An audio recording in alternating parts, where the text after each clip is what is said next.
After you've maybe answered the question about your family doctor status, if you want to pop into the chat and let me know where you're joining from, that's always fun. And it is a combined group. So for those of you joining us from Prime Care Family Health, um, maybe from the Milton, Ontario area, welcome. I'm Shirley Weir. I'm the founder of Menopause Chicks, and I have been doing, I think it's a total of 6 special events like this with Prime Care in 2025. This is number 5, believe it or not. Next month for June, we are doing another edition of Speak Menopause. So it's all about preparing for our doctor's appointments, showing up as informed and as confident as possible so that we can influence and hopefully create the best health outcomes for ourselves. So it's about empowerment, it's about agency, it's about reminding all of us that we are actually the ultimate decision makers when it comes to our health. And that is on Tuesday, just let me check, Tuesday, June 10th. So that's exciting. Hello, Victoria and Owen Sound and Vancouver and Niagara region and Port Elgin. This is great. Okay, let's get started. I don't think that this is going to be as long as we usually are, but it really depends how much questions you have. And we can do a Q&A at the end on alcohol, on risk, on anything actually that you want to talk about. So I'm going to close down the chat just until we get through. I only have a few slides, and then I'll open it up again and we can have a Q&A at the end. You're welcome to pop any questions in there throughout the presentation. Just welcoming a few more people. Hello, hello, welcome. Do make sure that you answer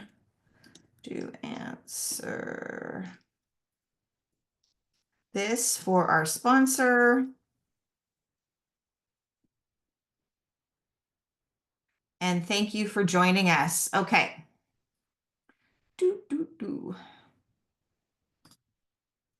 Welcome to Cheers and Fears. I put my water in a special glass tonight just for you. This is about understanding the impact of alcohol, in particular on women's health. And I'm going to confess something. What I really wanted to do was to host an event on understanding risk, perceived risk, personalized risk versus incidence rate, and really help us as a society understand how both of those things can impact our health decision making. That was really a mouthful. So I thought, why don't we start with something that we're all probably at one time or another, maybe continue to be interested in, which is alcohol. And the second goal of tonight is just to make sure that all of us, wherever you are joining from, has a clear understanding on the Canadian and now, just last year in 2024, the US.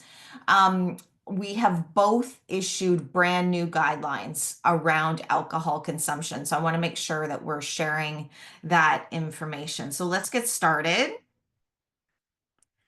For those of you that don't know, I am Shirley Weir. I'm the founder of Menopause Chicks, which is a private online community on Facebook. You can read my blog at menopausechicks.com. You can download my book for free using this QR code, or you can go to the URL, I Deserve to Feel Amazing. And there's a few nesters here tonight, but if you would like to join us in the nest, it's a private community as well, but it's an app and it's off of social media. And just prior to the new year, I was getting a lot of requests from people who are pulling back from social media or are not on Facebook and still want to access the resources that Menopause Chicks has. So you are welcome to join us there. This QR code will give you a 30-day guest pass. So I just want to make sure. All right. So this is really important. We need to discuss what tonight is not and what tonight is. So tonight is not about shame or judgment or telling you what to do as it relates to alcohol. Tonight is about sharing, as I mentioned, new guidelines around alcohol consumption recommended by Canada and the US. And it's about pulling back the layers of the onion on something that we've never been taught to do, and that is to actually understand risk versus incidence rate when we are making health decisions for ourselves. So I'm going to touch upon things like breast cancer and sleep and insomnia. And if there are other things that you want to throw into that discussion, happy to do my best to help you prepare for a personalized discussion with your healthcare provider. So when it comes to many things that we talk about at Menopause Chicks and alcohol in particular, it always leads back to my favorite quote by Gloria Steinem, which is our first job is rarely to learn, but it's often to unlearn. We are all grown-ups. We are all adults. We have probably all been exposed to alcohol in some capacity. And it's okay for us to question, is what I'm thinking true? What do I need to reevaluate, rethink, or even unlearn? And that's the best part about getting older is that we continue to learn new things as well as maybe shift or pivot our thinking when we have new information. I think it was Maya Angelou that says, when we know better, we do better. And so that's one of the ultimate goals of tonight. So what's the background? Well, we've been told or sold a lot of stories about alcohol over the years and over the decades. And maybe you've even heard from reputable sources, i.e., your doctor, that, I don't know, red wine is good for you or good for your heart.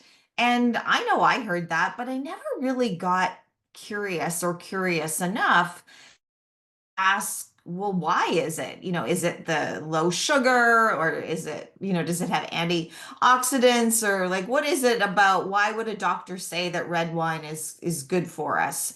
And I think this is the example of when we have more information and more research and more guidelines for health decision making, we can feel more informed and more confident, like we have more agency.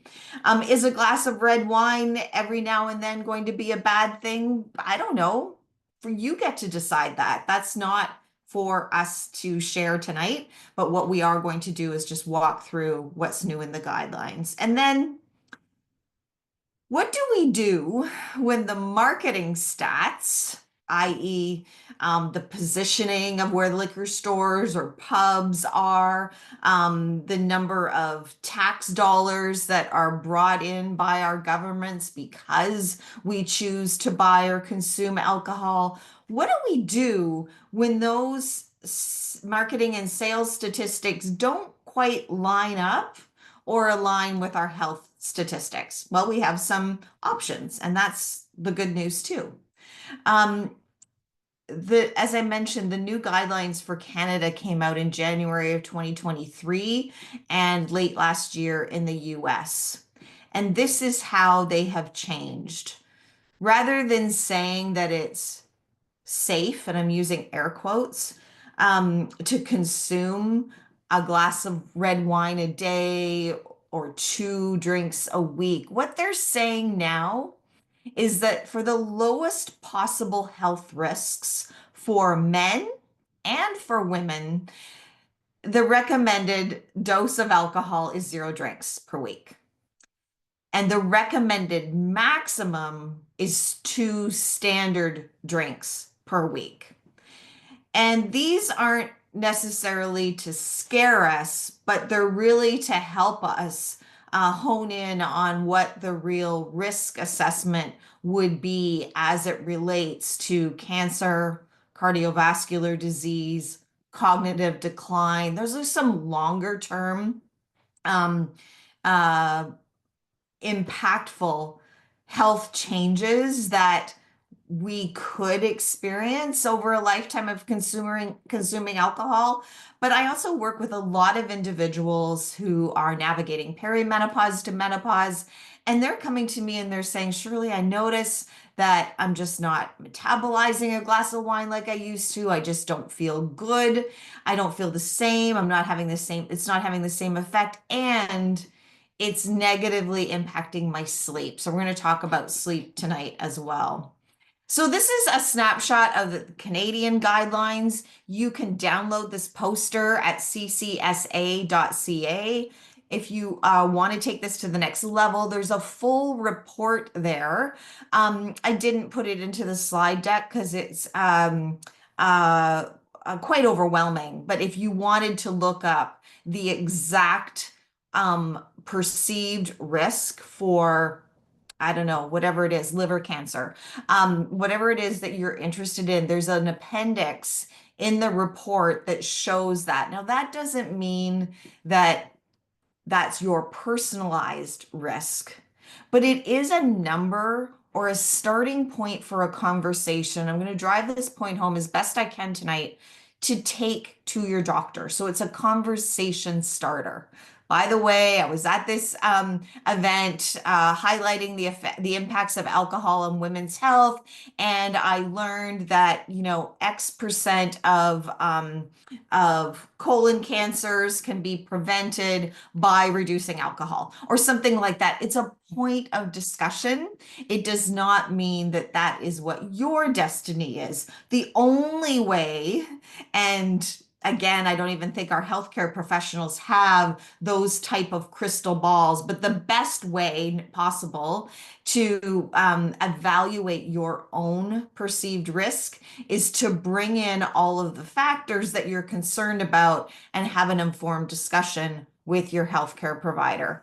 But I love infographics, and the reason why I love this one is it is very clear to see the difference between alcohol-related consequences from having 1 to 2 standard drinks a week compared to 3 to 6 standard drinks per week. And that is the game changer line, especially when it relates to our risk of developing different types of cancer, including breast, colon cancer. So let's talk about risk. Our culture struggles to understand risk versus incidence rate. And I run up against this every single day, especially when trying to unpack someone's fear of hormone therapy, menopause hormone therapy versus breast cancer. So I love to take it back to like some other examples that we can all relate to. And that is, there's many of us, a few of us anyway, who fear flying, but we're fearless when we get into automobiles. But yet, when you look at the statistics of being killed in a plane crash versus being killed in a motor vehicle accident, probably because we're in our cars more often. So there's definitely going to be a different incidence rate, but also the safety factors that surround those two different modes of transportation make it very different. But yet our perceived fear sometimes remains unchanged. And I have a couple of friends who are so afraid of flying. Well, I think they actually use alcohol as they're going through the gate at the airport. And so it's very convoluted, but there's no way that I could probably convince them, oh, just don't be afraid of flying, because it's very ingrained in their DNA.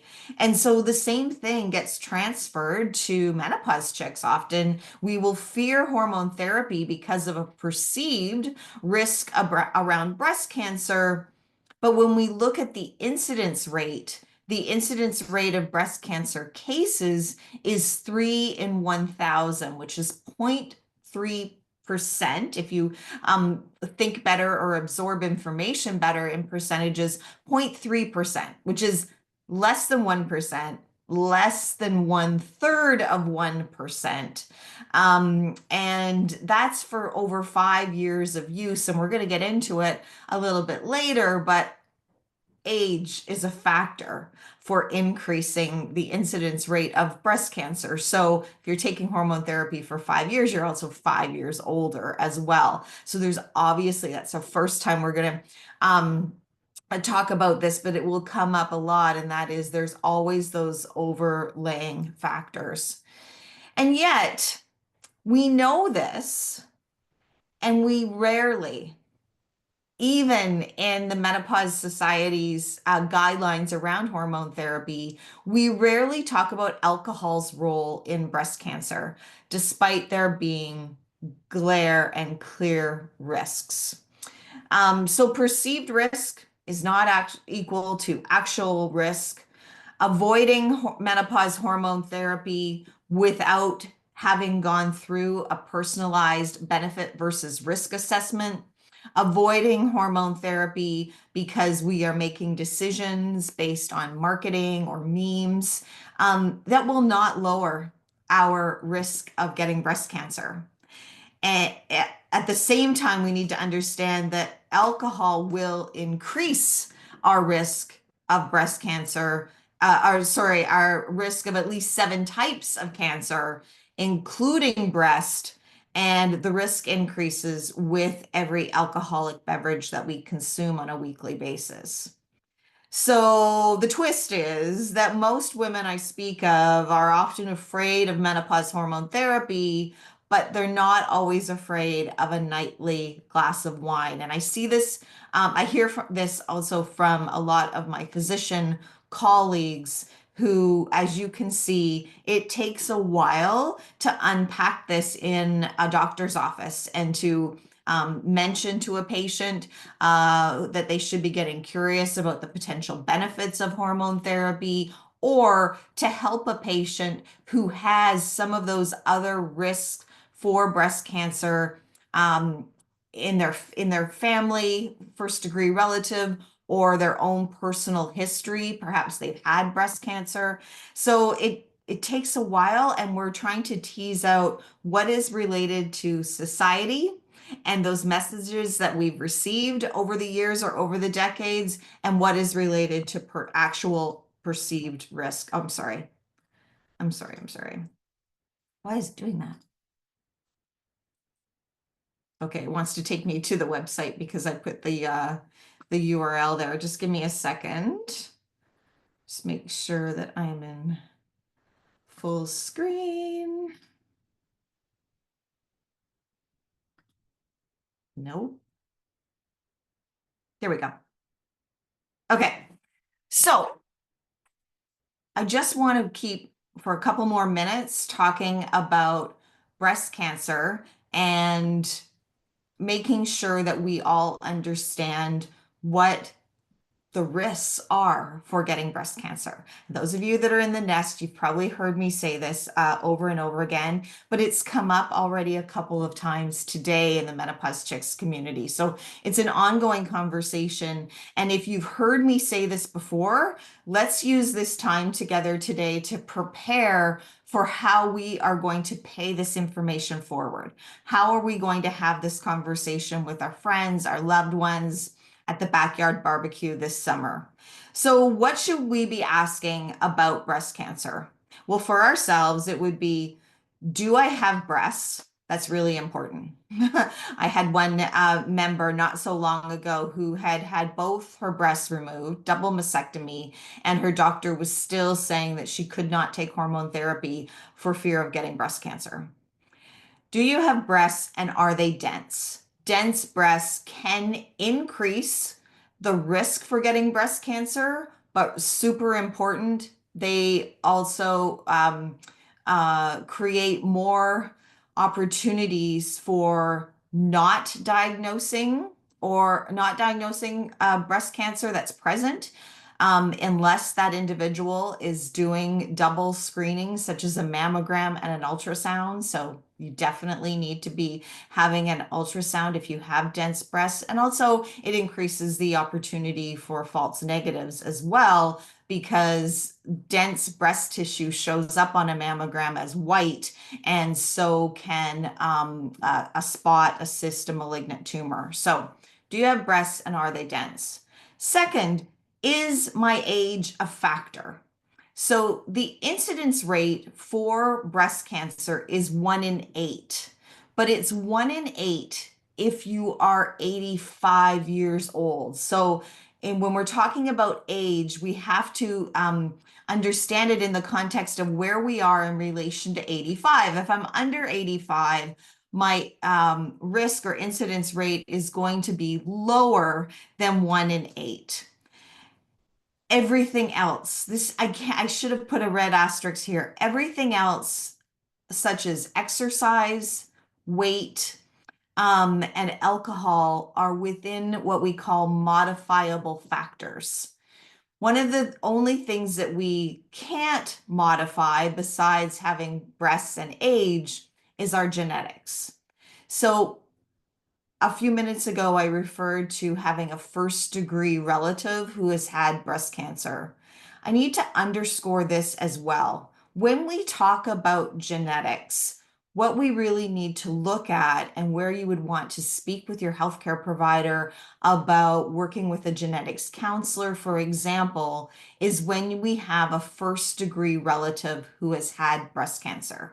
So if you're the daughter, maybe your mother had breast cancer or vice versa, a sister, but it is not a 2 or 3 or 4 degree family member that is going to impact your incidence rate. And it could be coincidence, it could be incidence, but it could also be all of these other factors coming into play. So on the background of this slide, it's like a Rubik's Cube, which is an analogy I use a lot, but we have to be prepared to bring in all of this information to our health appointment to make sure that we are covering all of those bases. But if you have a first degree relative with breast cancer, you're going to want to explore the genetic side of your risk. And then I left it on a separate line here. What is my alcohol consumption?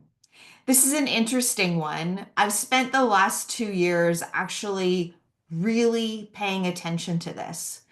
But for over my first 40 years of being old enough to drink alcohol, and then maybe a few years before that even, I didn't keep track. I actually had no idea. And in a separate session with Dr. Balpawa a couple of years ago, I'll never forget this story that she told me, because I think we're all familiar in filling out the intake forms when we're meeting with a healthcare provider, and it says, how many do you smoke and how many alcoholic beverages do you consume every week? And this individual that Dr. Balpawa was speaking with, she was so afraid of exploring menopause hormone therapy, but she wrote down 2 glasses of wine with dinner every night. And so, no, she hadn't written it down. It was a conversation. So Dr. Pawa writes down the number 14. And she was shocked. She's like, 14? 14 a week? That sounds like too much. I only have 1 or 2 glasses of wine at night with dinner. So sometimes we're just not always prepared or aware to look in the mirror and answer that question truthfully. And so that's all I'm leaving us with tonight. It's just really important that we understand that recommended 2 drinks, 2 alcoholic beverages per week is the recommended guideline. Some weeks it's 3, some weeks it might be 1. I have not ruled out alcohol personally myself, but I certainly have noticed that when I started to be aware of these new guidelines and the statistics and the risks associated, that it did help to curb, and I don't always say yes to alcohol when it's offered.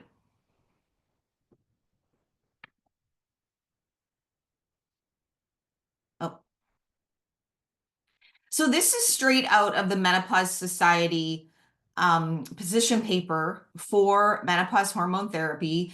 Don't have to worry about all of the words, but you can find this information, or your doctor can find this information at menopause.org.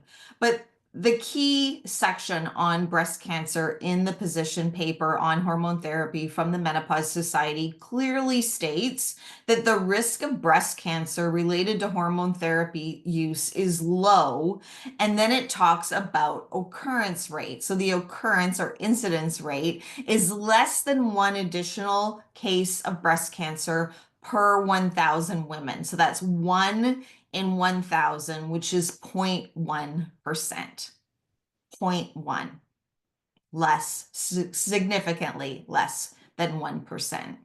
And also, I love that this so much I had to asterisk it, but women should be counseled about the risk of breast cancer with hormone therapy, putting all of the data into perspective with risks similar to that of modifiable factors such as 2 alcoholic beverages, obesity, and low physical activity. So those three things put us individuals at a much higher rate than simply by taking hormone therapy. And the very next question is, well, what if I stay on hormone therapy for X number of years? So in this case, for individuals who stay on hormone therapy for 5 years, the incidence rate goes up to 3 additional cases per 1,000 women, but we need to keep in mind the age factor. Remember, 1 in 8 women will get breast cancer. That's the incidence rate.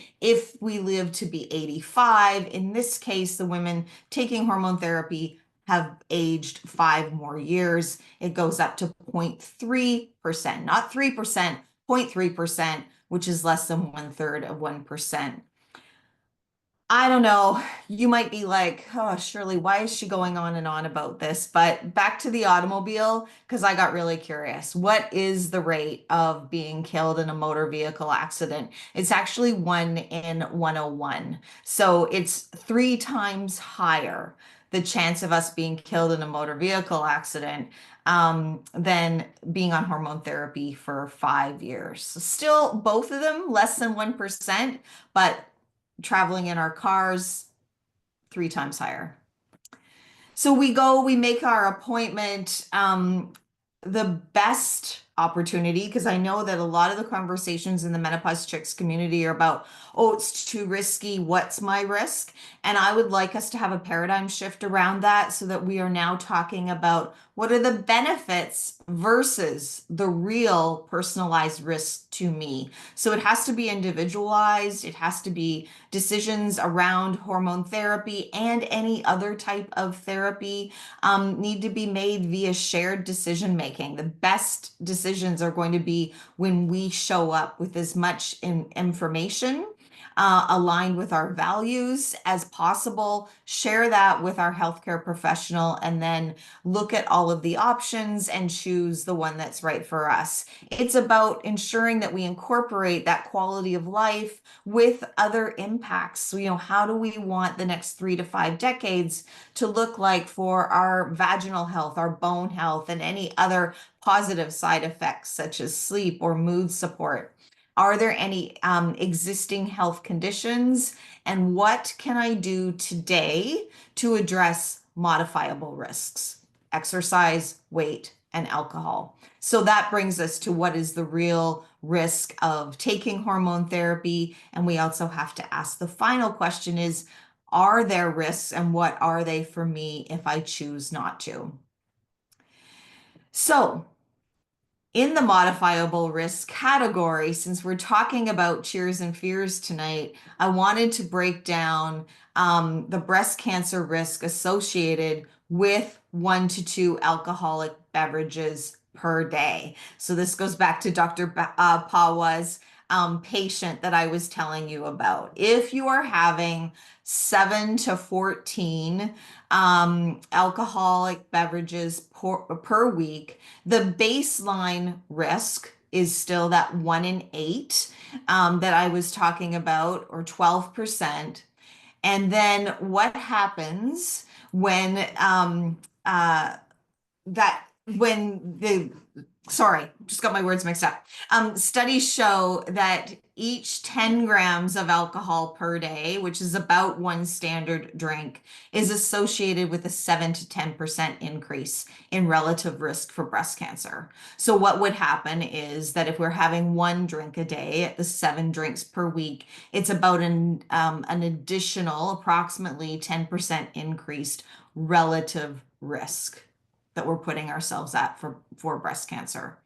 Um, I don't know. I know if you're sitting there and saying, but what if I just go on vacation, or what if I'm just at the cottage and I only, have one drink a day for a week, but I don't drink the entire rest of the year? I don't know. We're not going to get into those calculated um, conversations, and does it all even out? I don't know. This is just about raising awareness and understanding baseline and then increased risk so that you can be in a better position to have a personalized risk assessment.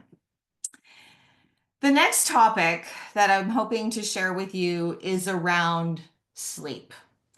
Sleep is a big topic in the Menopause Chicks community, and often we will talk about sleep and the root cause of not being able to sleep and question how it relates to how we eat, how we move, how we manage stress. Are we not sleeping because we're missing something nutritionally? Are there any other health conditions that overlap? And what are the available options in terms of menopause hormone therapy for supporting sleep? Rarely, until tonight, do we ask one another about alcohol use. So tonight's the night. One of the top concerns in the Menopause Chicks community since day one, and I've been doing this for nearly 13 years, is sleep. And while alcohol might help you fall asleep, it interferes with the most restorative stages of our sleep, which leads to mood disruption and brain fog and low productivity, even presenteeism when we go to work, but we can't actually focus or get anything done. It can lead to strained relationships with partners, with family members, children, being short with our aging parents, and it can have long-term risks for our heart and our brain health. So, in short, that nightcap, that self-management of, oh, I just need a drink to fall asleep, it's stealing our clarity and our focus and our peace and potentially our future health. And I thought I would take this to the next level and just share with you some recent results from the Menopause Chicks sleep survey from 2024 around women and insomnia. 1 in 11 Canadians, you may or may not know, meet the criteria for chronic insomnia disorder. The definition of chronic insomnia disorder is difficulty falling asleep, difficulty staying asleep, waking too early, or having daytime consequences from not getting adequate sleep. I'll go back here. What are some of the daytime consequences? Well, it could be changes to mood, brain fog, low productivity, strained relationships, not choosing not to exercise, maybe changes to how we eat, manage stress, and of course some long-term risks. But the long-term consequences is the fourth thing. And anytime those things happen 3 or more times per week over a 3-month period, that is the definition of insomnia. There are approved treatments for insomnia, and I think one of the most glaring things that I have learned this year from members of the Menopause Chicks community is this. In that sleep survey where we were assessing how many menopause chicks meet the criteria, it's 3 and 5, and that's just for women aged 45 to 54. So 3 and 5 compared to 1 in 11 Canadians overall. First of all, I think we should just stop and actually picture a highway where all the cars are driving towards us, and 1 in 11 cars potentially has somebody behind the wheel who suffers from chronic insomnia disorder. But if those drivers are 45 to 54-year-old women, it's every 3 out of 5 cars that you meet on the highway. So just an image to leave you with. But here's the big learning that I had through this survey. And I will probably hammer this message home as much as I can as well. When we asked what was standing in the way of women achieving successful sleep, 60% of menopause chicks said what was getting in their way was the notion that sleep is something they need to manage themselves. We have an issue, and that is that we keep health disruptions like sleep, like insomnia, if we meet the definition of insomnia, on the back burner. But even more than that, when we're experiencing something that's disruptive to our quality of life and quality of health, we do a lot of things first to try to solve it ourselves. And on that list of things included sleep hygiene. It included taking magnesium, taking over-the-counter medications. Allergy medications came up a lot, actually, which was kind of surprising. It also included things like cannabis, and it included alcohol. And so I think that what we want to leave our guests with tonight is just that that's a big number. And sleep is such a pillar of health that we cannot solve it ourselves. We cannot solve it with things that are not approved to treat our insomnia. And none of those things in this, self medicating column are approved treatments of insomnia, certainly not alcohol. And we all need a permission slip that it's okay to ask for help. I'm going to say that again. We all need a permission slip that it's okay to ask for help.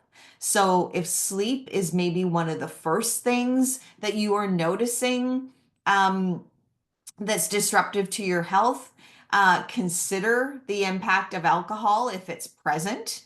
Consider having this conversation with loved ones and know that when we can address sleep, ask for help, work with our family physician on addressing sleep, we are going to be in a much better position to deal with all the other things. Mood changes, relationship challenges, productivity at work, those daytime consequences will get better as we improve our sleep. So to wrap this up, I just wanted to summarize that when it comes to alcohol or any other lifestyle choice that we're making, it's not, again, about judging one another. It's about sharing quality, evidence-based information. Perhaps it's about holding up a mirror to ourselves and asking, is what I'm thinking actually true? Does hormone therapy cause breast cancer? If so, wouldn't everybody have breast cancer who's taking hormone therapy? We sometimes don't take the time to get that curious at that level of peeling back the layers of the onion. But we might also need to ask ourselves as it relates to alcohol, is it true that a glass of red wine every day is good for my heart?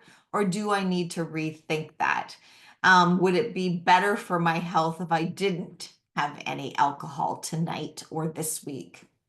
And then 3, to please discuss your personalized risk factors with your health team. To ask yourself what fears are actually within your own control. And you can maybe recall back the analogy of driving in a motor vehicle versus flying in a plane. What are you afraid of in terms of your health going forward, and what are you in control of? Are you in control in taking steps to reduce alcohol? Are you in control to have an informed conversation about your movement, about weight or obesity risk factors with your healthcare provider?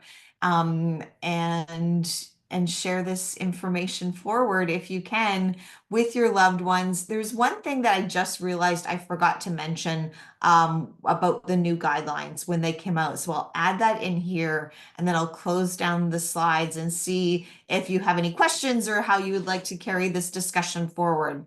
Um, it's that there is no difference for men versus women.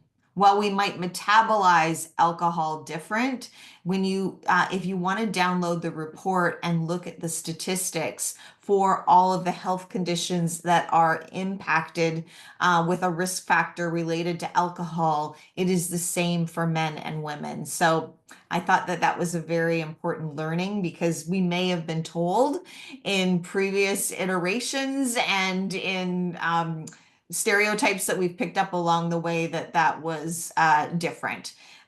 So discuss it with all of the women in your life that you love and discuss it with all of the men and those that are younger than us too. I think definitely need to hear this message. I want to again thank Prime Care Family Health Team for supporting this series and for to remind you that June 10th is Speak Menopause, and I look forward to seeing you all there. Oh, and this is if you wanted to, you can also just go to ideservetofeelamazing.com and download the book and join us in the Nest for more conversations. Okay. Amazing. Thank you so much, everybody, for coming out. It's a good list. Does anybody have any questions? Ah, can you share the slide related to one versus two drinks? Yes, I can.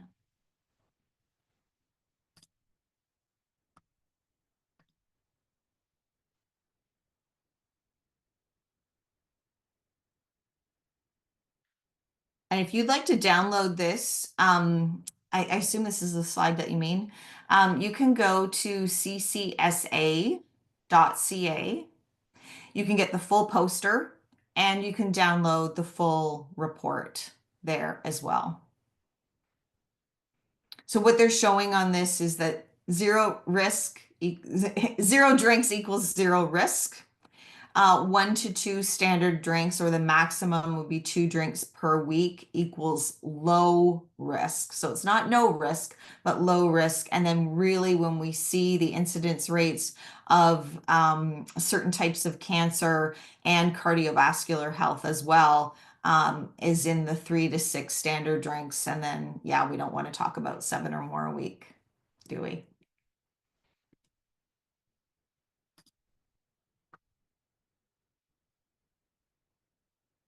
The one with 7 drinks versus 14 drinks. Did I get that up there? Okay, I think I did. I'm gonna pop the website in here for you, so that might help if you're looking for more supportive illustrations. And you can grab it there. There's also I think in both English and French on that website as well. I would like to know where the one drink of wine is good for you came from. Yeah, I know. You may have missed that at the beginning.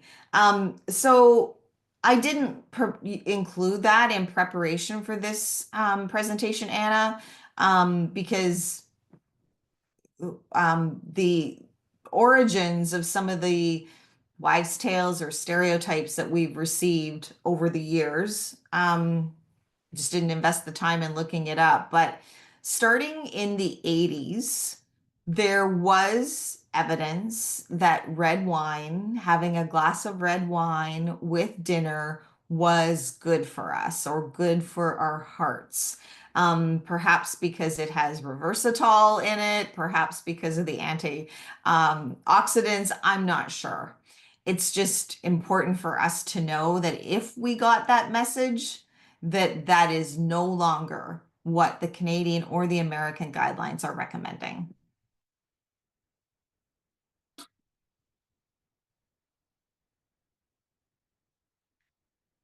Okay, I've got 15 more minutes. If anybody has any questions about any of the topics that we've talked about in 2025, you are welcome to pop them in there. I can talk about sleep and insomnia, hormone therapy, anything menopause related, vulva and vaginal health.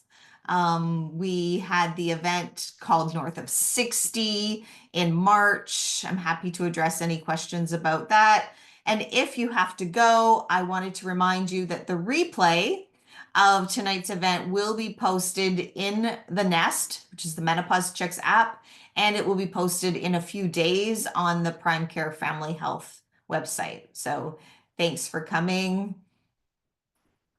And I'll just stick around to see if anybody has any other questions. You're welcome. You're welcome. Thanks so much for coming. How do you have a conversation with a midlife woman who insists that 2 drinks at dinner is okay? I don't know. I mean, I really don't know. Don't know the person, but you have the website and it's the infographic is really impactful and easy to share. So that might be something that you leave them with, either through a private message or whatever is going to work for you. Oh, that's so cool. Nice to hear. What to do about hot sweat? Do you mean night sweats? Do you mean hot flashes? Um, or do you mean, which both of them fall into the category of vasomotor symptoms? Carol, vasomotor symptoms are probably one of the most visual and common experiences of hormone fluctuation and decline that we talk about. Vasomotor symptoms are not to be labeled as slang. So I don't use night sweats and hot flashes to describe them. And the reason why is because vasomotor symptoms are actually a cardiovascular event. I do this because I want you to think about your arteries constricting or dilating. That is what happen. That is what's happening when you're having a vasomotor symptom or event, is that your arteries are constricting and dilating. It's a tap on the shoulder or the equivalent of the engine light coming on in your car, and it deserves attention.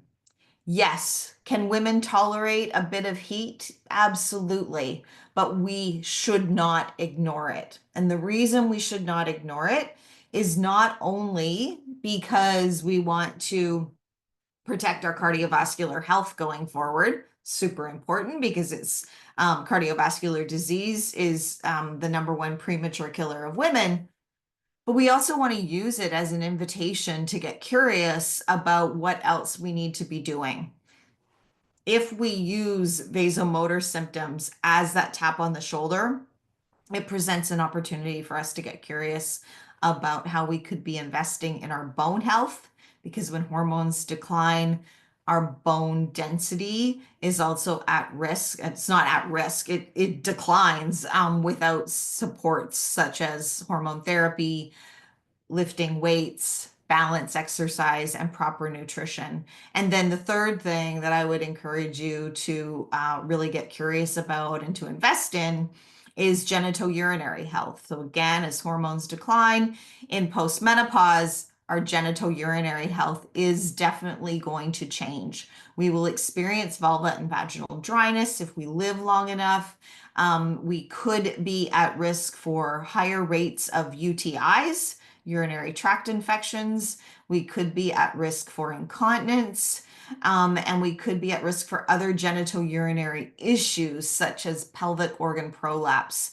So those are all things that can be prevented, and we can use symptoms like vasomotor symptoms to get us curious, to get us to come and learn what we need to learn to prevent and or treat any of those symptoms or conditions that we're experiencing, and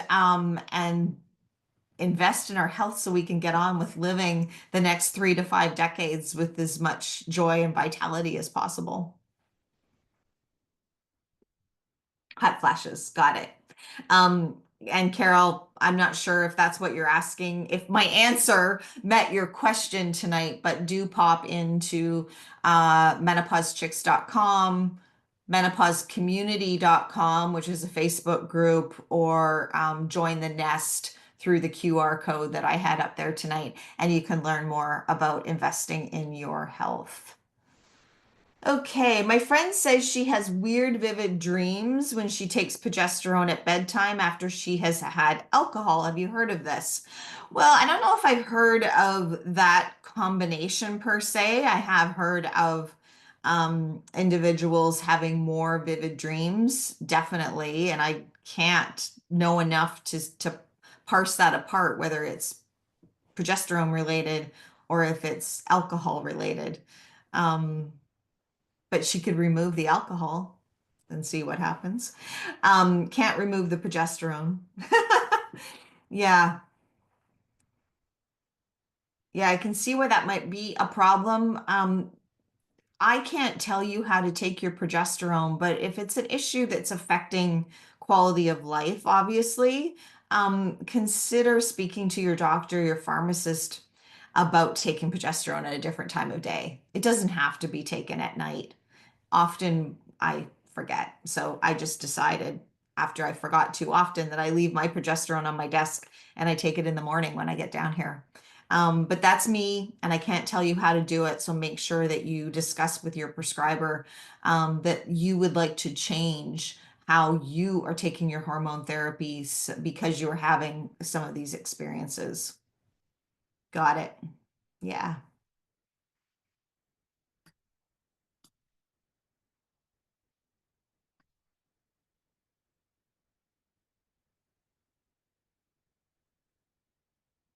I'm feeling very frustrated around feeling like it is too late for me, almost 10 years post-menopause, but I am only 55. And what would be your key thoughts regarding what to do for post-menopause other than feel amazing? I have not done anything else yet other than some vitamins recommended at a seminar I went to this week. So I don't know if you're deficient in any vitamins. Can't really talk about that too much. And there are no vitamins that are approved for the prevention of bone loss. There are vitamins that we can get through food and or supplementing that would support bone density, but nothing that's going to be an absolute for you. What we can do when it comes to planning for your 55, so for your next 45 years, is to have an informed conversation. The next month's event on June 10th, Speak Menopause, it will include script tips. If you need those now before the next month is up, pop into the Nest. Go to event replays and you can look up. I've done a couple of sessions called Speak Menopause that includes script tips for how you can prepare for your next health appointment. And in the Nest, we can work through your own personal situation. So things that you have tried, even responses that you've gotten from your family physician that you would like to now circle back and have an auxiliary conversation about, we can definitely do that. As for your age, and this has been a theme of today too in the Menopause Chicks community. So the recommended timing for when we start hormone therapy by the menopause community, by the Menopause Society, sorry, is within 10 years of menopause, which you are, or under the age of 60, which you are. So it is good timing for you to be having this level of curiosity and this conversation with your prescriber. One of the reasons for that is to prevent bone loss. So we want women to start menopause hormone therapy as soon as possible after they reach menopause because it's our greatest window of opportunity to prevent bone loss. We lose 20% of our bone density in those first 5 years of postmenopause, but that doesn't mean that it's too late for you. And we want to be able to make sure that you have the prevention measures in place, if not treatment measures in place for anything related to your genitourinary health. So, and vaginal estrogen, for example, doesn't fall into the age guidelines. Vaginal estrogen is completely separate. It can be used by anyone for any length of time for the rest of our lives. So you're at a good spot, I would say, to have this conversation about the potential benefits of hormone therapy for you.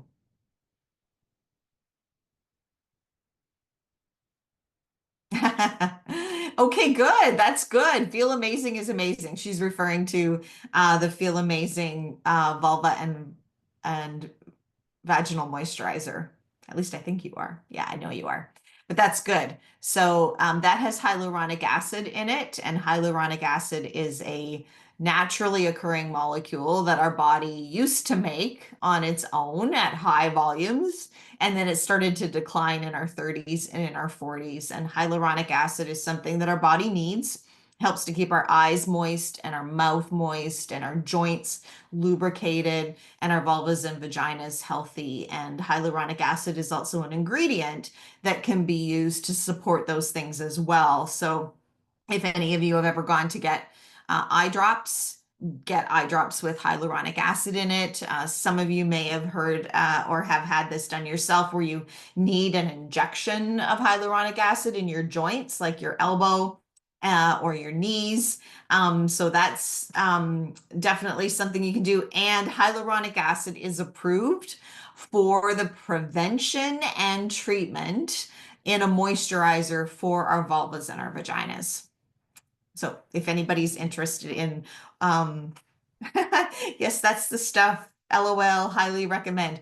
If anyone's interested, you can get it at feel-amazing.com or moisturizeyourvagina.com.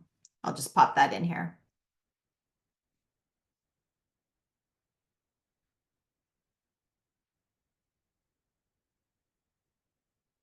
Okay, a couple more minutes. Was there anything surprising about alcohol that I said tonight? I tried to have the conversation about the new guidelines in the under the umbrella of things that I get asked about the most, which is hormone therapy and sleep. But amazing. Oh, that's so good. Thanks, Florence. I love the phrase game changer. That's amazing. And I love that Anna was asking about how to share this information with your friends. I don't actually know your friends, so it's hard for me to say. All I know is that when we know something, I think we have the responsibility to pay it forward to at least three other people. So circle back with me tomorrow, send me a text message and let me know who you are going to share it with.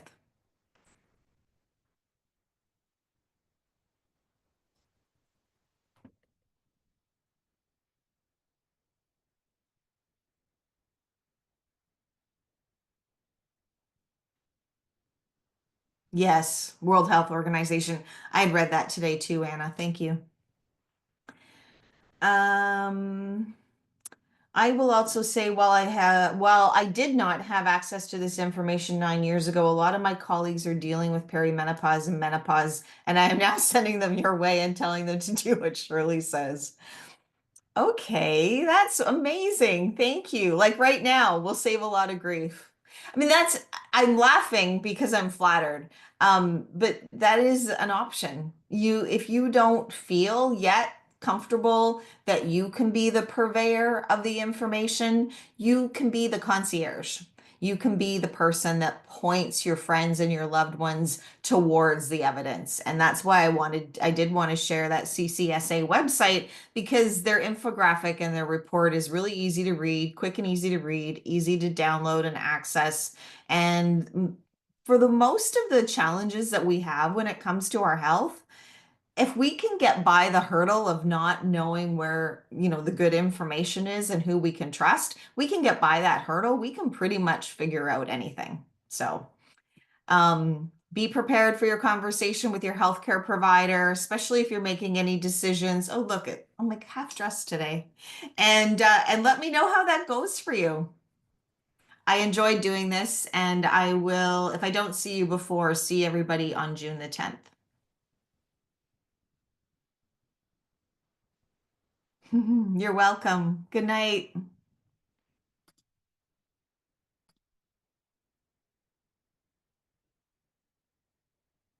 Thanks, Anna. Thanks, Sarah. Thanks, Kathy.